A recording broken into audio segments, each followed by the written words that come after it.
اقرأوا سورة البقرة فإن أخذها بركة وتركها حسرة ولا تستطيعها البطلة.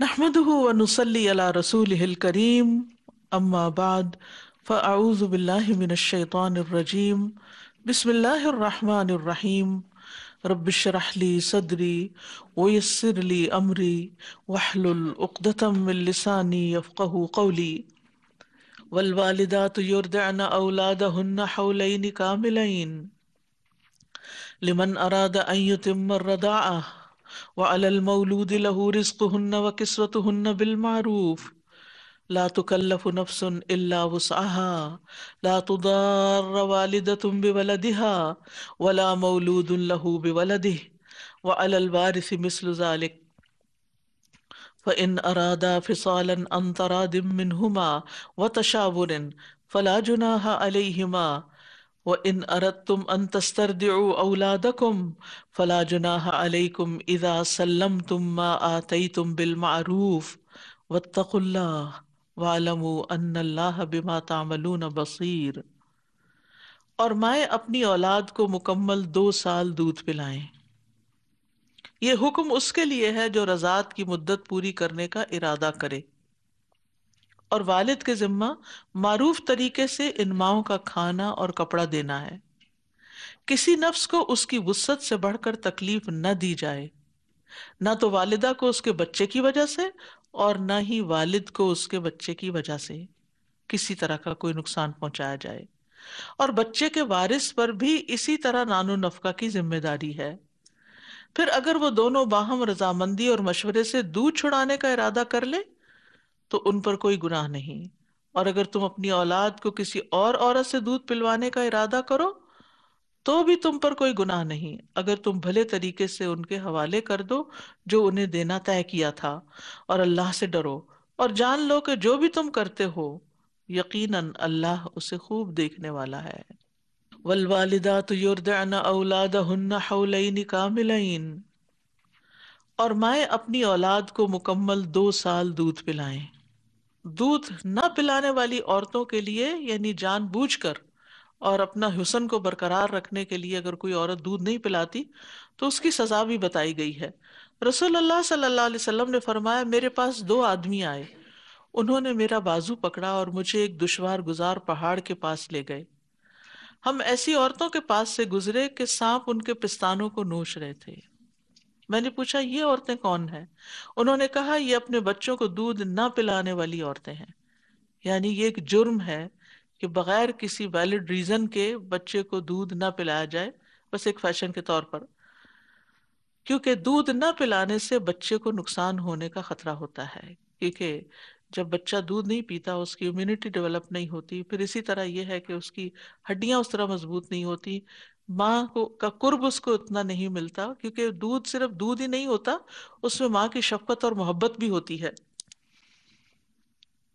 وَعَلَى الْمَوْلُودِ لَهُ رِزْقُهُنَّ وَكِسْوَتُهُنَّ بِالْمَعْرُوفِ، کیونکہ بچہ باپ کا ہوتا ہے، اس لیے جب ماں اپنی بھی دودھ پلاتی ہے تو اس کے لیے باپ کو نان نفقہ فراہم کرنا لازم ہوتا ہے، کھانا بھی کپڑا بھی، دونوں چیزیں۔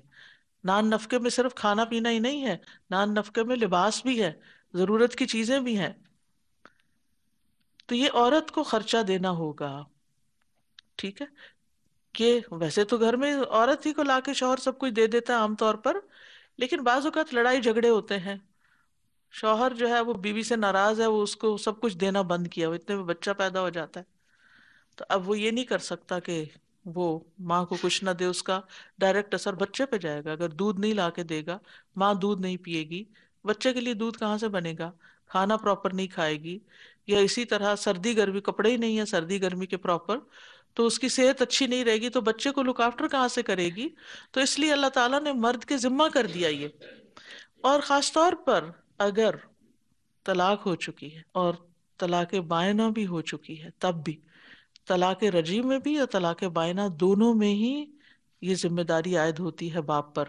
اور پھر آپ دیکھیے کہ آیت کا اگلا حصہ جو ہے، اگلا حکم لا تضار والدۃ بولدها ولا مولود له بولده وعلی الوارث مثل ذلک. ماں کو بچے کی وجہ سے تکلیف نہ دی جائے، کیونکہ ماں کا دل بچے کے لیے بہت نرم ہوتا ہے نا. تو باپ یہ سوچ کے کہ ماں ہے نا، اس کا تو دل پسیجے گا، یہ تو چاہے میں خرچہ دوں یا نہ دوں یہ تو پلائے گی ہی پلائے گی. تو انہیں کے بچے کو آڑ بنا کے ماں کا حق مت مارو.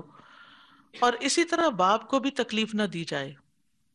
اور وارثوں پر بھی یہ ذمہ داری عائد ہوتی ہے کہ اگر باپ نہیں ہے، کما نہیں رہا، یا دور ہے، یا فوت ہو چکا ہے، اور عورت جو ہے وہ بچہ پال رہی ہے، تو اس عورت پر جب تک وہ بچہ دودھ پیے گا 2 سال کی مدت اس کا خرچہ اٹھانا ہوگا. تو یہاں پر جو یہ کہا گیا نا کہ ایک دوسرے کو نقصان نہ دیا جائے، ضرر نہ پہنچایا جائے، اس میں امام زہری کہتے ہیں کہ ایک صورت یہ ہے کہ ماں کہے میں بچے کو دودھ نہیں پلاؤں گی، میں نہیں پلاتی دودھ، حالانکہ ماں کا دودھ بچے کے لیے غذا کے اعتبار سے سب سے بہترین ہے، اور وہ اپنے بچے پر سب سے زیادہ مہربان بھی ہوتی ہے، جتنی وہ کیئر کر سکتی کہ اور تو نہیں. تو اس کو انکار نہیں کرنا چاہیے. پھر اسی طرح باپ اپنے بچے کی وجہ سے ماں کو نقصان نہ پہنچائے، یعنی ماں کو تکلیف دینے کے لیے اس کو دودھ نہ پلانے دے. اچھا روئے گی، ظاہر ہے کہ آپ کو معلوم ہے کہ جب دودھ پلانے کا وہ زمانہ ہوتا ہے تو دودھ بار بار اترتا ہے، اور اگر بچہ دودھ نہ پیے بیماری کی وجہ سے بھی تو ماں کو بہت تکلیف ہو جاتی ہے، بیمار ہو جاتی ہے ماں باقاعدہ، اور بعض اوقات تو بہت شدید تکلیف میں مبتلا ہو جاتی، حتیٰ کہ جب دودھ چھڑاتی ہے اس میں ایک پروسیس سے گزرتی ہے اور ایک تکلیف سے گزرتی ہے. تو یہ بھی تکلیف دینے کی ایک صورت ہے، اور خواہ مخواہ کسی اور عورت سے وہ دودھ پلواتا ہے. پھر وارث پر بھی ذمہ داری ہے، یعنی وارث میں وہ لوگ شامل ہیں جو باپ کے نہ ہونے یا فوت ہونے کی صورت میں خاندان کے امور کے ذمہ دار ہیں. اس سے یہ بات بھی پتہ چلتی ہے کہ اگر خاندان کے کچھ لوگ مالدار ہیں اور کچھ لوگ تنگ دست ہیں، یا کوئی عورت بیوہ ہے یا مطلقہ ہے، تو باقی خاندان والوں کی ذمہ داری بنتی ہے، وارثوں کی ذمہ داری بنتی ہے کہ وہ اس کو کی ٹیک کیئر کریں. یعنی ہر طریقے سے عورت کے حق کو پروٹیکٹ کیا گیا ہے. لیکن بعض اوقات آپس میں ایسی انبن ہوتی ہے، یا پھر یہ کہ طلاق کے بعد یا بیوگی کے بعد عورت کہیں اور چلی جاتی ہے، تو ایسی صورت میں ماں کے علاوہ کسی دوسری عورت سے بھی دودھ پلوایا جا سکتا ہے، جیسے سورۃ طلاق میں آتا ہے وَإِن تَعَاثَرْتُمْ فَسَتُرْضِعُ لَهُ أُخْرَى، اور اگر تم آپس میں تنگی کرو تو عنقریب اسے کوئی اور عورت دودھ پلا دے گی. یعنی اگر آپس میں نہیں سیٹلمنٹ ہو رہی، اختلاف ہی اختلاف چل رہا ہے، تو پھر کچھ اور طریقہ اختیار کرو. مثلاً عورت دودھ پلانے کی اجرت زیادہ طلب کرے اور مرد اس کو تسلیم نہ کرے، یا مرد بہت تھوڑی اجرت دینا چاہے جو عورت کے لیے قابل قبول نہ ہو، پھر اس کے بچے کو کوئی اور عورت دودھ پلا دے گی. اور اگر بچے کی ماں بھی اس اجرت پر راضی ہو جائے جو کسی اور عورت کے ساتھ طے کی گئی ہے، تو وہ اپنے بچے کو دودھ پلانے کی زیادہ حقدار ہے، یعنی ماں کا حق پہلا ہے. لیکن اگر کسی اور عورت سے دودھ پلوانا پڑے تو پھر اچھی عورت کا انتخاب کیا جائے، اچھے اخلاق والی، اچھے خاندان والی، کیونکہ دودھ کا بھی اثر ہوتا ہے.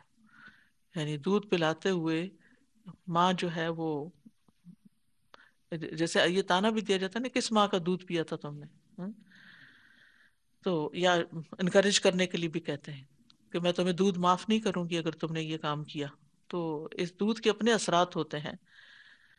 اس لیے بد اخلاق عورت یا بد کردار عورت یا ایسی عورت جسے کوئی بیماری ہو کنٹیجیس، اس سے دودھ نہیں پلوانا چاہیے. ان چیزوں کا خیال رکھنا چاہیے تاکہ بچے کو بیماری نہ لگے یا بچہ بچپن میں ہی گالی گلوچ نہ سیکھ جائے. پھر فرمایا والذین یتوفون منکم ویذرون ازواجا یتربصن بانفسہن 4 اشہر وعشرا فاذا بلغن اجلہن فلا جناح علیکم فیما فعلن فی انفسہن بالمعروف واللہ بما تعملون خبیر. اور تم میں سے جو لوگ فوت ہو جائیں اور بیویاں چھوڑ جائیں تو وہ عورتیں 4 ماہ اور 10 دن اپنے آپ کو انتظار میں رکھیں. پھر جب وہ اپنی عدت کی مدت پوری کر چکیں تو جو بھی وہ اپنی ذات کے بارے میں معروف طریقے سے طے کرے تو تم وارثوں پر کوئی گناہ نہیں، اور جو بھی تم کرتے ہو اللہ اس کی خوب خبر رکھنے والا ہے۔ اس آیت میں بنیادی طور پر بیوہ کی عدت بتائی جا رہی۔ کس کی عدت؟ بیوہ کی۔ پیچھے ہم نے طلاق یافتہ عورت کی عدت کا پڑھا تھا، کتنی ہے وہ؟ 3 حیض، 3 حیض۔ تو طلاق کی عدت بیان کرنے کے بعد یہاں اب وفات کی عدت بیان کی جا رہی ہے کہ اگر کوئی آدمی وفات پا جائے اور اس کی بیوی حاملہ نہیں تو اس کی عدت 4 ماہ 10 دن ہے۔ اس کے بعد اگر وہ عورت زینت اختیار کرتی ہے اور شادی کرنے کا ارادہ ظاہر کرتی ہے تو اولیاء کو حق نہیں پہنچتا کہ وہ شادی میں رکاوٹ بنے، یعنی وہ اس کی شادی کر دیں گے۔ تو عدت کا لفظی معنی ہوتا ہے گننا یا شمار کرنا۔ تو شرعی اصطلاح میں وہ عرصہ جس میں کسی مسلمان عورت کو خاوند کی وفات کے بعد اپنے آپ کو دوسرے نکاح سے روکے رکھنے کا حکم، یعنی سب سے بنیادی چیز ہے کہ عورت دوسری شادی نہیں کرے گی اس مدت کے دوران، یہ زمانہ عدت کہلاتا ہے۔ لیکن اس کے علاوہ بھی عورت پر پابندیاں ہیں کہ وہ زیب و زینت نہیں اختیار کرے گی، رنگین کپڑے نہیں پہنے گی، گھر سے بلا ضرورت باہر نہیں نکلے گی، یا یہ کہ رات کہیں اور نہیں گزارے گی، ٹریول نہیں کرے گی۔ یہ 4 ماہ 10 دن اس کو اپنے گھر میں رہنا تھا، اور اس سے کوئی فرق نہیں پڑتا کہ اس کی عمر کتنی ہے، کیونکہ اکثر لوگ یہ سوال کرتے ہیں میری والدہ کی عمر 70 سال ہے، کیا ان پہ بھی عدت ہے؟ جی ہاں، عدت سبھی کے لیے ہے، حائضہ کے لیے، غیر حائضہ کے لیے، جوان کے لیے، بوڑھی کے لیے، یہ ساری پابندی ٹھیک ہے۔ اس نے دوسری شادی تو نہیں کرنی، لیکن بہرحال زیب و زینت اختیار کرنا اور گھر سے نکلنا جو ہے یہ منع ہے۔ ہاں، ایک صورت ہے کہ اگر عورت کو شدید ضرورت پیش آ جاتی ہے، مثلا ہاسپٹل جانا ہے، کورٹ جانا ہے، کام کرتی ہے اور چھٹی نہیں ملی اس کو، کیونکہ کچھ ملکوں میں تو شوہر کی وفات کے بعد عدت کی بھی چھٹی ہوتی ہے، جیسے سعودی عرب وغیرہ میں 4 ماہ 10 دن کی چھٹی ملتی ہے اگر ورکنگ وومن ہو، لیکن ہر ملک مثلا ایجپٹ وغیرہ میں ایسا کچھ نہیں ہے۔ تو اس میں یہ ہے کہ اگر وہ کہیں کام کرتی ہے تو کام چھوڑ بھی نہیں سکتی، اب تو شوہر چلا گیا تو اس کو اور بھی زیادہ ضرورت ہے کہ اپنے پاؤں پہ کھڑی ہو اور اپنے بچوں کو لک آفٹر کر سکے یا اپنے آپ کی دیکھ بھال کر سکے۔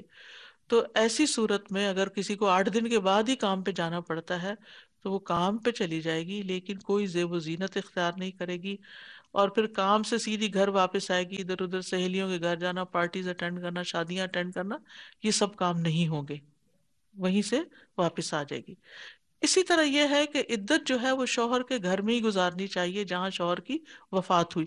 اس میں بعض لوگوں نے بہت ایکسٹریم اوپینین بھی دیا ہے کہ اگر وہ ٹریول بھی کر رہی ہے تو جہاں شوہر کی وفات ہوئی وہیں 4 مہینے رکے۔ نہیں نہیں، ایسی کوئی بات نہیں ہے، جہاں وہ اپنا زیادہ وقت گزارتے تھے وہاں پر جا کر عدت کرے۔ بعض اوقات ایسا ہوتا ہے نا کہ شوہر فوت ہو چکا ہوتا ہے، ماں اکیلی ہے، کبھی ایک بچے کے پاس ہے، کبھی دوسرے بچے کے پاس ہے، لیکن پھر بھی ایک بچے کے پاس وہ زیادہ رہتی ہے، اس کو اپنا گھر کنسیڈر کرتی ہے اور باقی بچوں کے پاس صرف وزٹ کرتی ہے۔ تو ایسی صورت میں اگر وہ کہیں اور بھی گئی ہوئی ہے تو واپس اس گھر میں آ جائے جہاں وہ رہتی ہے۔ تو یہ عدت گزارنا جو ہے یہ لازم ہے۔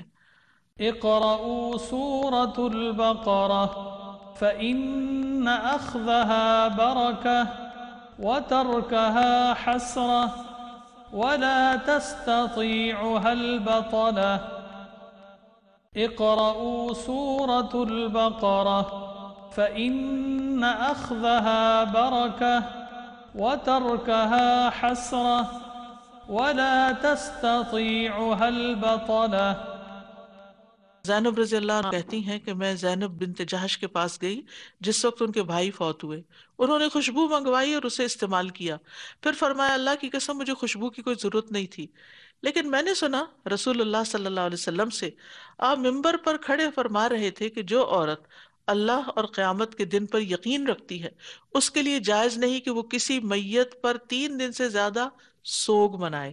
صرف شوہر کے لیے 4 ماہ 10 دن سوگ ہے، سوگ یعنی غم منا سکتی ہے، ٹھیک ہے۔ ایک ہوتی ہے تعزیت، ایک ہوتا ہے سوگ۔ تو تعزیت کی تو کوئی مدت نہیں، جتنے دن چاہو کرو، جب چاہو کر لو، لیکن سوگ جو ہے، جو جیسے سارا کچھ معطل کر کے ہر کام تو بیٹھ جاتے ہیں، آنے والوں کے ساتھ بیٹھ کے بات چیت ہوتی ہے، تو یہ بس 3 دن ہونا چاہیے. ہاں عورت کے لیے 4 ماہ 10 دن ہے کہ وہ ان 4 مہینوں تک زیب و زینت سے پرہیز کرے گی. اور اسی طرح یہ ہے کہ کم سن لڑکی پر بھی عدت گزارنا لازم ہے. پھر ایک صورت اور ہے اور وہ ہے حاملہ عورت. ایک عورت پریگننٹ تھی، اس کے شوہر فوت ہو گئے. اب اس پر کتنی عدت ہوگی؟ تو اس کا قرآن سے پتہ چلتا ہے کہ ان یضعن حملہن، جب وہ اپنا حمل وضع کر دیں تو وہ عدت سے باہر آ جائیں گی، چاہے 2 دن بعد ہو چاہے 6-8 مہینے کے بعد ہو. بعض صورتوں میں عدت چھوٹی بھی ہو جاتی ہے اور بعض صورتوں میں عدت لمبی بھی ہو جاتی ہے. لیکن ابن عباس کا اوپینین یہ ہے کہ ان میں سے جو زیادہ طویل عرصے کی مدت ہوگی وہ اس عورت کی عدت ہوگی. کیا مطلب ہے اس کا؟ کہ اگر 8 ماہ بعد بچہ پیدا ہوا تو اس عورت کی عدت 8 ماہ ہوگی، لیکن اگر دوسرے دن پیدا ہو گیا تو وہ 4 مہینے 10 دن بھی پورے کرے گی. لیکن یہ ان کا اوپینین ہے، میجورٹی یہی کہتی ہے کہ ولادت کے ساتھ ہی عدت ختم ہو جاتی ہے، عورت دوبارہ شادی کر سکتی ہے. اور پھر اسی طرح یہ ہے کہ عمر رضی اللہ عنہ جو تھے وہ ایسی عورتوں کو جو عدت میں ہوتی تھی حج کرنے سے روکتے تھے، حج کے لیے نہیں جانے دیتے تھے. بعض اوقات ایسا ہوتا ہے نا، آپ نے حج کے لیے سب ڈپازٹ کرا رکھے ہوتے ہیں، پیسے سب تیاری ہو چکے تھے، ٹکٹ خریدے جا چکے تھے، اتنے میں شوہر فوت ہو گیا تو عورت عدت میں آ گئی، تو پھر وہ کہتے تھے کہ وہ اپنا حج نہ کرے، حج سے رک جائے. پھر اسی طرح یہ ہے کہ ضرورت کے تحت عورت گھر سے نکل سکتی ہے. مثلا اگر کوئی کھانا لا کے دینے والا نہیں، یا گروسری کرنے والا نہیں، یا بیماری ہے، یا پھر یہ ہے کہ کوئی طالب علم ہے، یعنی عورت پڑھ رہی تھی، لڑکی، بعض اوقات ایسا ہوتا ہے نا پڑھتے پڑھتے شادی ہو جاتی ہے تو پھر وہ کہتے ہیں کہ ابھی اس کا کورس پورا ہو جائے تو پھر اس کو رخصت کریں گے، تو ایسی صورت میں بھی عدت ہوگی. پھر اسی طرح یہ ہے کہ بعض اوقات ایگزامز ہو رہے ہوتے ہیں تو وہ ایگزامز کے لیے نکل سکتی ہے، تو پڑھنے کے لیے اور اپنی دیگر حاجات ضروریات کے لیے وہ گھر سے نکل سکتی ہے، یعنی باہر نکلنے کی رخصت ہے. اسی طرح اگر گھر میں کوئی ایمرجنسی ہو گئی ہے، چھت گر گئی یا کوئی کچھ ٹوٹ پھوٹ ہو گئی یا کوئی بھی مسئلہ آ گیا، جیسے کرائے کا گھر ہوتا ہے، اب شوہر فوت ہو گیا، کرایہ دینے والا کوئی نہیں، اب وہ عورت اس گھر میں نہیں رہ سکتی، اس کو لازمی وہ گھر چھوڑنا ہے، تو وہ چھوڑ کر کہیں اور ٹھکانہ جہاں بھی اس کو اس کے والدین یا کوئی رشتہ دار دیں تو وہاں جا کے رہ سکتی ہے. لیکن اہم چیز یہ ہے کہ زینت منع ہے، مہندی اور خضاب بھی منع ہے. یعنی اگر عورت پہلے مہندی وغیرہ لگاتی تھی بالوں میں تو وہ بھی نہیں لگائے گی، بال رنگے گی بھی نہیں. ابن قیم کہتے ہیں ایسی عورت کے لیے خضاب، نقش و نگاری، زینت اختیار کرنا اور سرخ رنگ پہننا حرام ہے. زیور پہننے کی بھی ممانعت ہے. نبی صلی اللہ علیہ وسلم نے فرمایا جس عورت کا شوہر فوت ہو جائے وہ اصفر یعنی زعفران اور گیرو رنگ کے کپڑے نہ پہنے، نہ زیور استعمال کرے، نہ مہندی لگائے، نہ سرما لگائے، یعنی آنکھوں کا میک اپ یا لپسٹک، یہ چیزیں بھی نہیں. ایک اسی طرح یہ بھی فتویٰ ہے کہ سوگ منانے والی عورت زیورات پہننے سے پرہیز کرے. اس میں یہ ہے کہ چاہے سونا ہو، چاندی ہو، ہیرے ہوں، جواہرات ہوں، گلے کا ہار ہو یا کنگن ہو یا انگوٹھی ہو، کوئی بھی چیز ہو، کچھ بھی نہیں پہنا جائے گا. لیکن کچھ چیزیں ہمارے معاشرے میں بے بنیاد پھیل چکی ہیں عدت کے نام پر، بیوہ کی عدت کے نام پر. وہ کیا ہے؟ مثلا کہتے ہیں کہ عورت کسی سے بات نہیں کرے، حتیٰ کہ فون پہ بھی نہ کرے، اور کسی مرد سے تو بالکل ہی بات نہ کرے. پھر بعض اوقات اکیلی وہی گھر پہ ہوتی ہے اور اس کو مثلا گھر میں اس کو پلمبر سے کام کروانا ہے تو وہ کام نہیں کر پائے کہ کوئی اور نہیں آ سکتا اس کی جگہ. پھر اسی طرح یہ پابندی لگاتے ہیں کہ ہفتے میں صرف 1 دن نہائے. یہ کہاں لکھا ہے؟ ایسا کچھ بھی نہیں، روز نہا سکتی ہے اگر نہانا چاہے. بعض ملکوں میں اتنی گرمی ہوتی ہے. پھر اپنے گھر میں ننگے پاؤں چلے، وائے. پھر چاند کی روشنی میں باہر نہ نکلے. اور اس طرح کی اور خرافات بھی بہت ساری ہیں جن کی کوئی دلیل نہیں. جو پابندیاں ہیں وہ یہ قرآن و سنت کی روشنی میں نے آپ کے سامنے رکھ دی ہیں. وَلَا جُنَاحَ عَلَيْكُمْ فِي مَا أَرَّسْتُمْ بِهِ مِنْ خِطْبَةِ النِّسَاءِ أَوْ أَكْنَنْتُمْ فِي أَنفُسِكُمْ عَلِمَ اللَّهُ أَنَّكُمْ سَتَذْكُرُونَهُنَّ وَلَكِنْ لَا تُوَاعِدُوهُنَّ وَلَٰكِن لَّا تُوَاعِدُوهُنَّ سِرًّا إِلَّا أَن تَقُولُوا قَوْلًا مَّعْرُوفًا وَلَا تَعْزِمُوا عُقْدَةَ النِّكَاحِ حَتَّىٰ يَبْلُغَ الْكِتَابُ أَجَلَهُ وَاعْلَمُوا أَنَّ اللَّهَ يَعْلَمُ مَا فِي أَنفُسِكُمْ فَاحْذَرُوهُ وَاعْلَمُوا أَنَّ اللَّهَ غَفُورٌ حَلِيمٌ۔ اور تم پر اس بات میں کوئی گناہ نہیں اگر تم عدت والی عورتوں کو اشارتاً پیغام نکاح بھیجو یا اسے اپنے دلوں میں چھپائے رکھو، اللہ جانتا ہے کہ یقیناً تم ان کا ذکر ضرور کرو گے یا ان کو یاد کرو گے، ستذکرونہن، لیکن تم ان عورتوں سے خفیہ نکاح کا وعدہ نہ کرو، نکاح کا خفیہ وعدہ نہ کرو، چپکے چپکے، مگر یہ کہ تم کوئی بھلی بات کہو، اور تم عقد نکاح کا عزم نہ کرو یہاں تک کہ مقرر میعاد عدت اپنے اختتام کو پہنچ جائے، اور جان لو کہ یقیناً اللہ جانتا ہے جو تمہارے دلوں میں ہے، لہٰذا اس سے ڈرو اور جان لو کہ بے شک اللہ بہت بخشنے والا، بہت بردبار ہے۔ اب یہ ہے کہ ایک اور مسئلہ زیر غور ہے کہ عدت کے دوران چاہے مطلقہ کی ہے یا پھر بیوہ عورت کی ہے، اور یہاں تو بیوہ عورت کی عدت بات ہو رہی تھی، تو اسی کانٹیکس میں کیا دوران عدت شادی کا پیغام دیا جا سکتا ہے، پروپوزل بھیجا جا سکتا ہے یا نہیں؟ تو اس آیت میں شوہر کی وفات کی عدت گزارنے والی اور متعلقہ بائنہ، بائنہ یعنی جو فار ایور چھٹی ہوگی اس کی، ان کا حکم بیان کیا گیا کہ عدت گزرنے سے پہلے ایسی عورتوں کو شادی کا پیغام نہیں دیا جا سکتا۔ ہاں اگر کوئی شادی کرنا چاہتا ہے تو اس کو اشارے کنایہ میں بات کرنے کی اجازت ہے کہ وہ شادی کی خواہش رکھتا ہے کسی سے، یہ نہیں کہ وہ کہے کہ میں تم سے شادی کرنا چاہتا ہوں، یہ منع ہے۔ اور پوشیدہ طور پر بھی شادی کی بات طے کرنا منع ہے کہ لڑکا لڑکی چھپ کے سارے خاندان والوں سے الگ ہو کے ایک دوسرے سے وعدہ کر لے۔ یہاں لفظ تاریز استعمال ہوا ہے، تاریز یعنی صراحتاً بات نہ ہو، اشارتاً ہو، کنایتاً ہو، اور اس کے الفاظ کیا ہو سکتے ہیں؟ مثلاً یہ کہ کوئی شخص کہے کہ میں شادی کا ارادہ رکھتا ہوں، مجھے میری بہت خواہش ہے کہ کوئی نیک عورت مجھے مل جائے، تو عورت سمجھ جائے کہ اس کا اشارہ میری طرف ہے لیکن کوئی واضح بات نہ ہو، ٹھیک ہے۔ اور قاسم جو ہے وہ فقیہ ہیں، وہ اس آیت کی تفسیر کرتے ہوئے کہتے ہیں کہ وہ یوں کہے بلا شبہ تم میرے ہاں قابل احترام اور معزز ہو، یعنی میں تمہاری بہت عزت کرتا ہوں، یا یہ کہے کہ میں تمہارے لیے بہت نیک جذبات رکھتا ہوں، یا یہ کہے کہ اللہ تمہاری طرف بہت خیر و برکت بھیجے گا، یا اسی قسم کے اور الفاظ جس سے اس کو حوصلہ تسلی ہو کہ بعد میں میرے لیے کوئی نہ کوئی گنجائش کی راہ ہے۔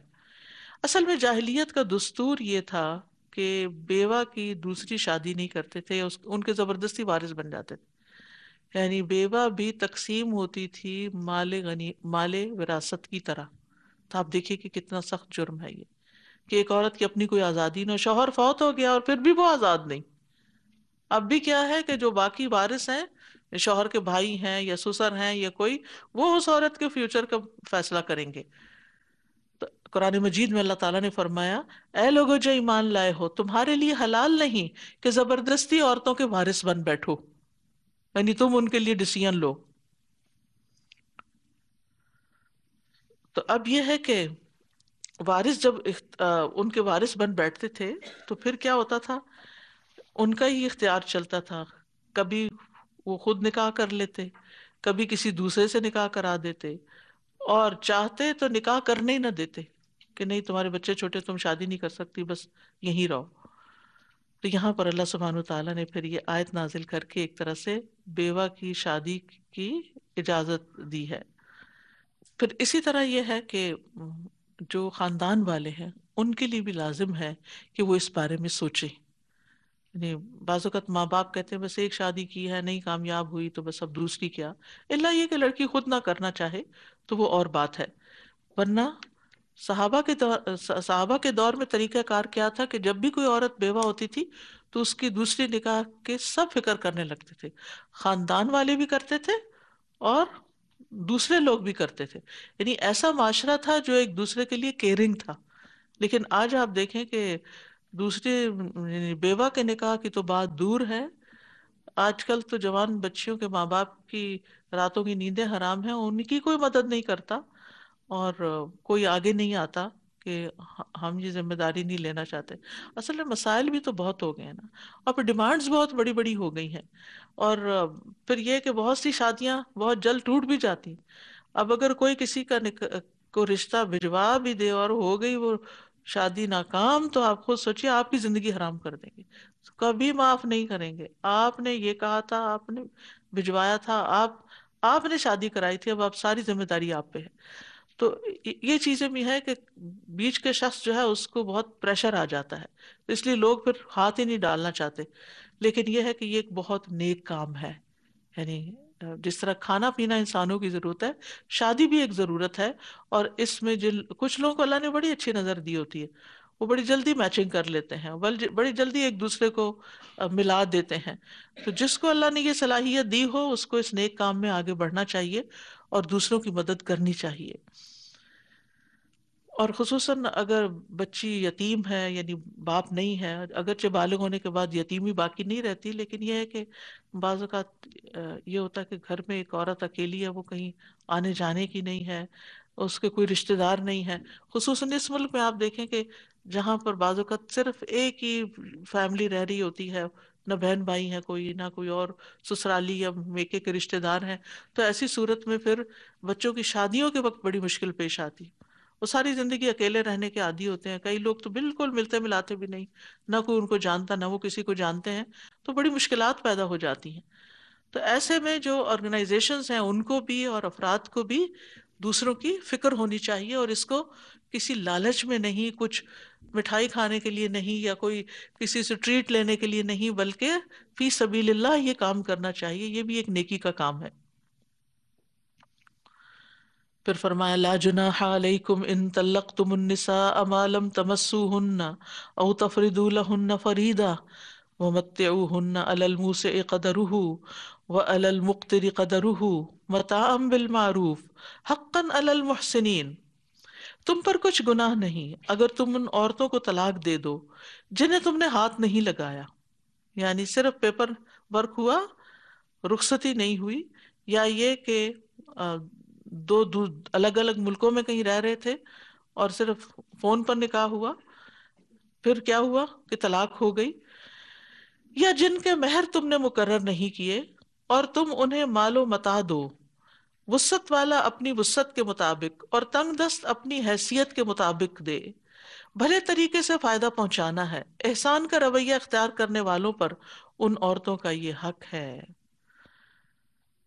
یہاں اس آیت میں متع طلاق کی بات کی جا رہی ہے. متع طلاق یعنی اللہ تعالیٰ نے ایسی عورت کو طلاق دینے کا مسئلہ بیان کیا جس کے ساتھ شوہر نے ابھی مباشرت ہی نہیں کی، یا رخصتی نہیں ہوئی، یا مہر مقرر نہیں ہوا. تو اس صورت میں اگر مہر مقرر نہیں ہوا اور پہلے ہی طلاق ہو گئی تو پھر متع طلاق دیا جائے گا، یعنی حسب حال کچھ مال یا کوئی ہدیہ دے گا. اور اس سے مقصود عورت اور اس کے گھر والوں کی دلجوئی کرنا ہے، تاکہ طلاق کی وجہ سے انہیں جو تکلیف پہنچی ہے اس کا کچھ مداوع ہو سکے. جیسے سورۃ البقرہ کی آیت نمبر 241 میں بھی آتا ہے وَلِلْمُطَلَّقَاتِ مَتَاعٌ بِالْمَعْرُوفِ حَقًّا عَلَى الْمُتَّقِينَ. اور ان عورتوں کے لیے جنہیں طلاق دی گئی ہے کچھ نہ کچھ سامان دینا معروف طریقے سے لازم ہے، پرہیزگاروں پر یہ حق ہے. ٹھیک ہے، تو یہ چیز متع طلاق کہلاتی ہے. تو متعلقہ کو کچھ دے کر رخصت کرو. سبحان اللہ، کتنا خوبصورت دین ہے. ابو اسید کہتے ہیں کہ نبی صلی اللہ علیہ وسلم نے امیمہ بنت شراحیل سے نکاح کیا تھا. جب وہ آپ کے ہاں لائی گئی، آپ نے ان کی طرف ہاتھ بڑھایا تو انہوں نے ناپسند کیا، تو اس لیے آپ نے ابو اسید سے کہا کہ ان کا سامان کر دیں، یعنی یہ رہنا نہیں چاہتی، اور رازقیہ کے 2 کپڑے انہیں پہننے کے لیے دے دیں، یعنی جاتے ہوئے گفٹ دیا. اور یہ گفٹ مہر کے علاوہ ہے. اب اس میں آپ دیکھیے کہ کتنا دینا چاہیے یہ نہیں بتایا، فرمایا وسعت والا اپنی وسعت کے مطابق اور تنگ دست اپنے حیثیت کے مطابق، بھلے طریقے سے فائدہ پہنچانا ہے. سبحان اللہ، یہ ہے ہمارا دین. ناراضگی میں بھی، طلاق کے موقع پر بھی، آپس میں ایک دوسرے سے جدا ہو رہے ہیں ہمیشہ کے لیے، پھر بھی کچھ دو دلاؤ. یعنی ہمارے ہاں عموماً رواج ہوتا ہے خوشی کے موقع پر کچھ دینے کا، یہ تو بہت کامن ہے نا. ہم؟ اور اس میں ہم یہ نہیں دیکھتے کہ یہ خوشیاں اور یہ عیدیں ہماری اپنی بھی ہیں یا نہیں، بس موقع آ گیا ہے اب دینا ہے. ٹھیک ہے. پھر اسی طرح کچھ موقع ہم نے شادی بیاہ کے ایسی رسمیں منہ دکھائی اور پتہ نہیں کون کون سی چیزیں بنائی ہوئی ہیں جس میں لازمی طور پر کچھ دیتے ہیں. یہ بری ہے اور یہ جہیز ہے اور یہ سب چیزیں بھی کوئی دین میں ان کا کوئی تصور نہیں ہے. ٹھیک ہے اس موقع پر ضرورت کی چیزیں آپس کی میوچل انڈرسٹینڈنگ سے دونوں خاندان مل کے ایک نیا گھر بنانے کے لیے دے سکتے ہیں. لیکن اور اسی طرح بچہ پیدا ہو یا کوئی کامیابی ہو یا یعنی ہر موقع پر یا کسی کے گھر کوئی جاتا ہے یا کوئی مہمان آتا ہے تو اس کو جاتے ہوئے کچھ رخصت کرتے ہوئے مہمان کا جو حق ہے، یعنی کوئی بھی طریقہ ہو. لیکن یہاں پر آپ دیکھیے کہ غم کے موقع پر، دکھ کے موقع پر، جدائی کے موقع پر، ناراضگی کے موقع پر، طلاق کے موقع پر، طلاق کے بعد گھر سے بھیجتے ہوئے کک آؤٹ نہیں کرنا بلکہ بھلے طریقے سے شرافت کے ساتھ کچھ دے کے. تو آپ دیکھیے اگر جدا ہونے والی بیوی کو تحفہ دیا جا رہا ہے تو جو بیوی گھر میں ہے اس کا کیسا اس کا کیا حق ہے اور اس کے ساتھ کیا معاملہ کرنا چاہیے. اور الحمدللہ ہم نے دیکھا ہوگا بعض گھرانوں میں بعض خاندانوں میں اس کی بڑی اچھی تربیت ہوتی ہے کہ بچے شادی سے پہلے بھی اگر کماتے ہیں تو ماں باپ کو، بہن بھائیوں کو کچھ نہ کچھ اس میں سے گفٹ دیتے ہیں. اور یہ بھی ہم ماؤں کا فرض ہے کہ اپنے بچوں کو یہ سکھائیں کہ یہ چیز تمہاری یہ جاب ہوئی ہے، اب اس سے تم خالہ کے لیے یہ لے کر آؤ، پپھی کے لیے یہ لاؤ، بہن کو یہ دو، بھائی کو وہ دو. یہ ساری چیزیں سکھانی چاہیے تاکہ بچپن سے ہی دینے کی عادت پڑے.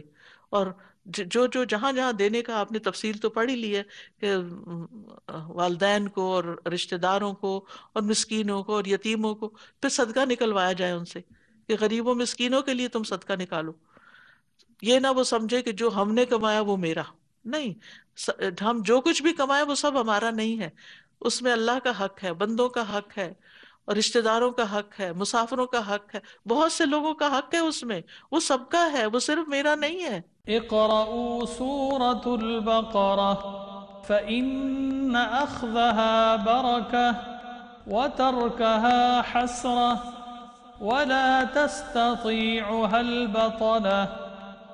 اقرأوا سورة البقرة فإن أخذها بركة وتركها حسرة ولا تستطيعها البطلة. جو لوگ اس طرح کے طریقے سے زندگی بسر کرتے ہیں، دینے والے ہاتھ ہوتے ہیں، وہ خوب خوب برکتیں سمیٹتے ہیں. اور کچھ لوگ بخیل ہوتے ہیں، نہ ماں باپ پہ خرچ، نہ بہن بھائیوں پہ، نہ بیوی پہ. کسی موقع پر کوئی خوشی کا موقع کبھی کوئی تصور ہی نہیں کوئی گفٹ دینے کا.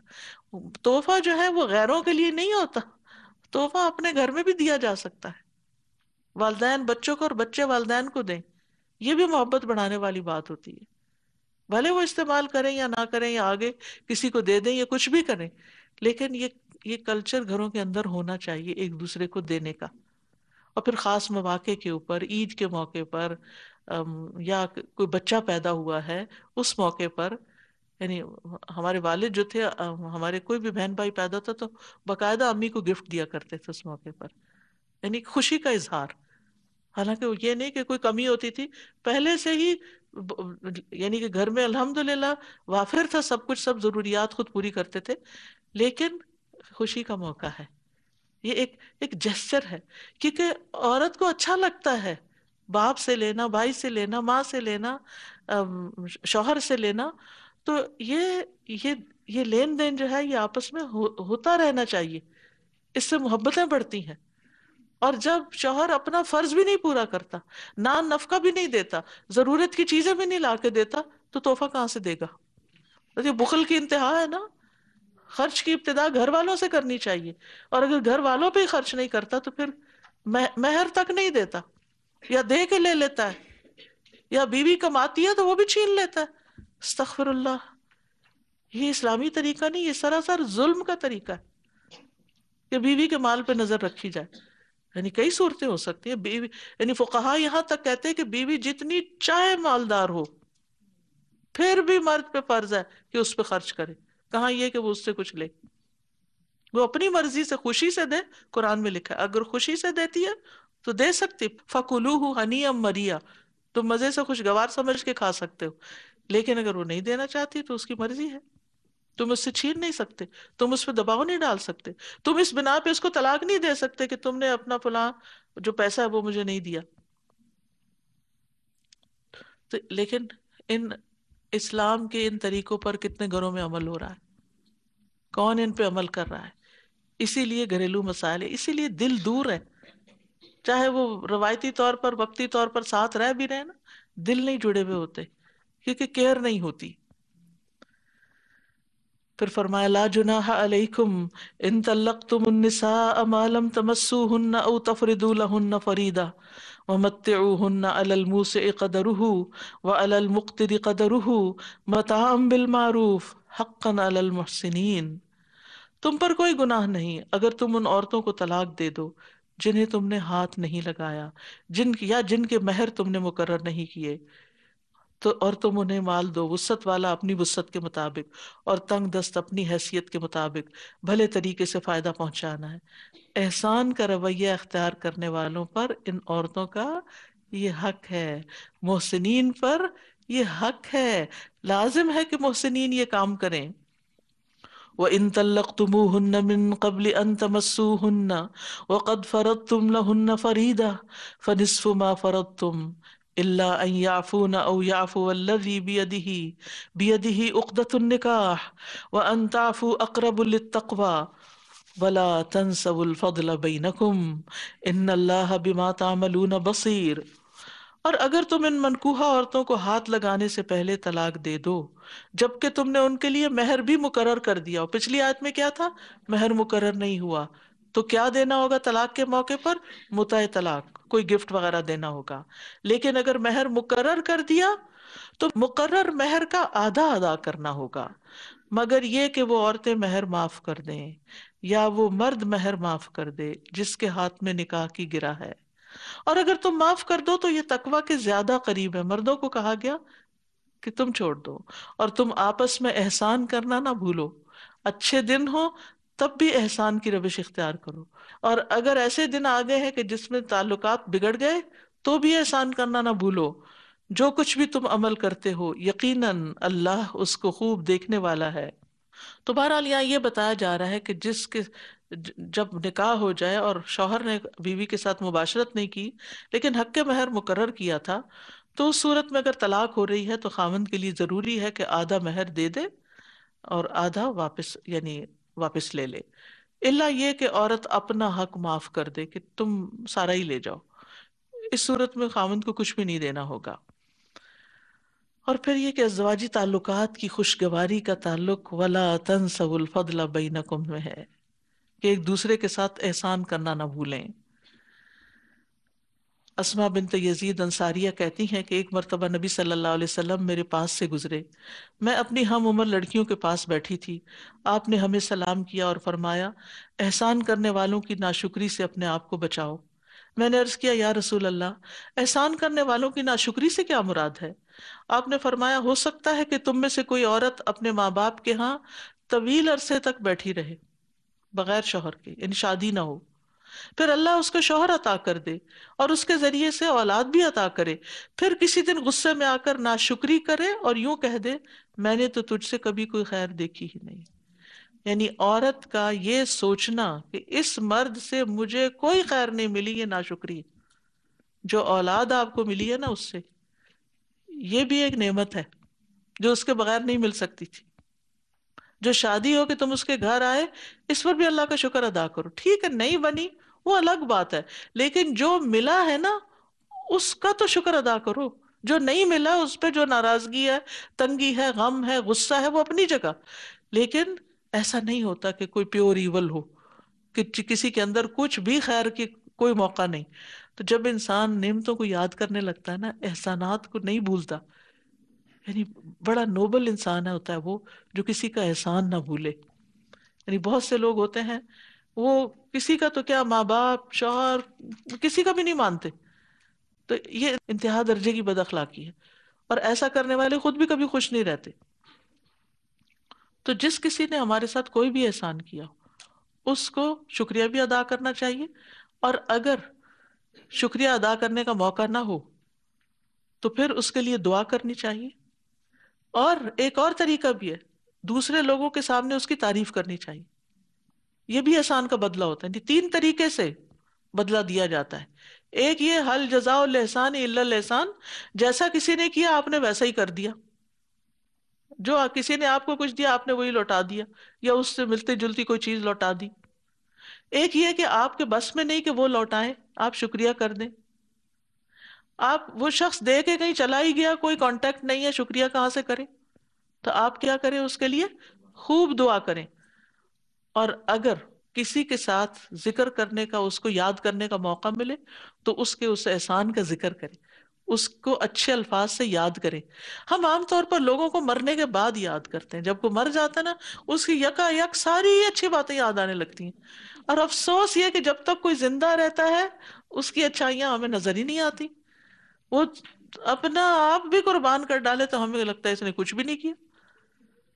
تو یہ اس لیے بہت ضروری ہے کہ ہم دوسروں کے ویل وشنگ کو، دوسروں کے احسان کو یاد رکھیں اور اس کا تذکرہ کرتے رہیں. تو یہ سب آپس میں فضل کو یاد رکھنے کی صورتیں ہیں. تو وَلَا تَنْسَوُا الْفَضْلَ بَيْنَكُمْ إِنَّ اللَّهَ بِمَا تَعْمَلُونَ بَصِيرٌ. نبی صلی اللہ علیہ وسلم نے فرمایا مجھے جہنم دکھائی گئی تو اس میں زیادہ تر عورتیں نظر آئیں جو کفر کرتی ہیں. کہا گیا کیا وہ اللہ کے ساتھ کفر کرتی ہیں؟ آپ نے فرمایا خاوند کی ناشکری کرتی ہیں اور احسان کی ناشکری کرتی ہیں. یعنی خاوند کی اور احسان، یعنی جو بھی کوئی احسان کرے کوئی قدر نہیں، اس نے کیا دیا، اس نے کیا میرے لیے کیا. بچوں سے ناراض، والدین سے ناراض، بہن بھائیوں سے ناراض. کچھ لوگوں کی عادت ہوتی ہے ہر ایک سے ناراض رہتے ہیں. وہ سمجھتے ہیں سب کو انہی کے ساتھ ہی بھلا کرنا چاہیے، ان کا فرض کوئی نہیں بنتا. اور جب وہ خود کسی کے ساتھ نہیں کرتے تو کوئی ان کے ساتھ کیا کرے. جب یہ پتا ہوتا ہے نا کہ ہم کئی لوگ ہوتے ہیں نا، آپ ان سے اس لیے ملنے سے ڈرتے ہیں کہ جب آپ ملیں گے آپ کو کچھ تانا تشنیع سننا پڑے گا، تو آپ پھر اوائڈ کرنے لگتے ہیں کہ بہتر ہے کہ اپنے آپ کو خوشی رکھیں، ایسے لوگوں سے نہ ملیں. اس سے پھر وہ اور غصے میں آتے ہیں کہ ہم سے کوئی ملتا نہیں، بہن بھائیوں نے چھوڑ دیا، فلاں نے چھوڑ دیا، ماں باپ بھی اپنے نے وہ بھی چھوڑ گئے، اتنا روتے ہیں. کبھی سوچا کہ کیوں چھوڑ گئے سارے؟ انسان تو انسان کی ضرورت ہے. انسان کو تو ضرورت خود اپنے لیے ہوتی ہے، کسی کو جا کے دیکھے ملے، کسی سے بات کرے. لیکن وہ کیا خرابی ہے تمہارے اندر کہ جس کی وجہ سے سارے ہی بیگانے ہو گئے ہیں؟ تو پھر سب میں تو نہیں نا قصور. اگر کوئی ایک آدھ ایسا ہوتا تو ہم کہتے ہاں بھائی غلطی دوسرے کی ہے، لیکن جب سارے ہی ایسے ہو گئے تو پھر آپ میں بھی تو کوئی غلطی ہوگی. تو اس میں ضروری ہوتا ہے دوسرے کا احسان ماننا، کسی بھی طرح اس کے ساتھ بھلائی کرنا، اس کے سامنے یا اس کے پیچھے یا اس کی آخرت کے لیے. نبی صلی اللہ علیہ وسلم نے جب حضرت جویریہ سے شادی کی تھی تو ان کے سارے قبیلے کے لوگوں کو آزاد کر دیا تھا.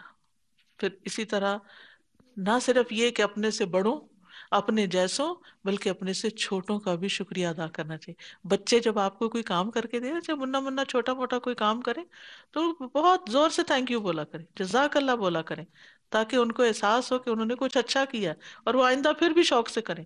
کیونکہ انسان کی اندر ایک فطرت ہے نا اس کی، کہ جس چیز کا اس کو صلہ ملتا ہے وہ اس کو خوشی سے کرتا ہے. اسی طرح خادموں کے ساتھ بھی احسان کا رویہ. رسول اللہ صلی اللہ علیہ وسلم نے فرمایا جب تم میں سے کسی کا خادم اس کے لیے کھانا بنائے پھر اسے لے کر آئے اس حال میں کہ اس کھانے کی گرمی اور دھواں برداشت کر چکا ہے، تو مالک کو چاہیے کہ اسے اپنے ساتھ بٹھائے اور کھلائے، اور اگر کھانا تھوڑا ہو تو اس کے ہاتھ میں 1 یا 2 نوالے ہی رکھ دے، یعنی کچھ نہ کچھ اس کے ساتھ کرے. اسی طرح نان مسلمز کے بھی احسان کو یاد رکھنا چاہیے، ان کو بھی آسان طریقے سے بدلہ دینا چاہیے. جیسے متم حالت شرک میں فوت ہوا لیکن نبی صلی اللہ علیہ وسلم اس کا احسان نہیں بھولے، کیونکہ وہ اس کے اپنے بیٹوں کو بھیجا تھا کہ آپ کو مکہ واپس لائیں. جب طائف کے سفر پہ گئے تھے تو مکہ والے پھر واپس داخل نہیں ہونے دے رہے تھے، تو آپ نے بدر کے قیدیوں کے بارے میں فرمایا اگر متم زندہ ہوتا تو ان نجس لوگوں کی سفارش کرتا تو میں اس کی سفارش سے انہیں چھوڑ دیتا. حالانکہ وہ مسلمان نہیں تھا لیکن اس کے احسان کو یاد رکھا. تو پھر اسی طرح لین دین، دیگر معاملات، یعنی مختلف طریقے سے. وآخر دعوانا ان الحمد للہ رب العالمین. سبحانک اللہم وبحمدک، اشہد ان لا الہ الا انت، استغفرک واتوب الیک. السلام علیکم ورحمۃ اللہ وبرکاتہ. اقرأوا سورة البقرة فإن أخذها بركة وتركها حسرة ولا تستطيعها البطلة.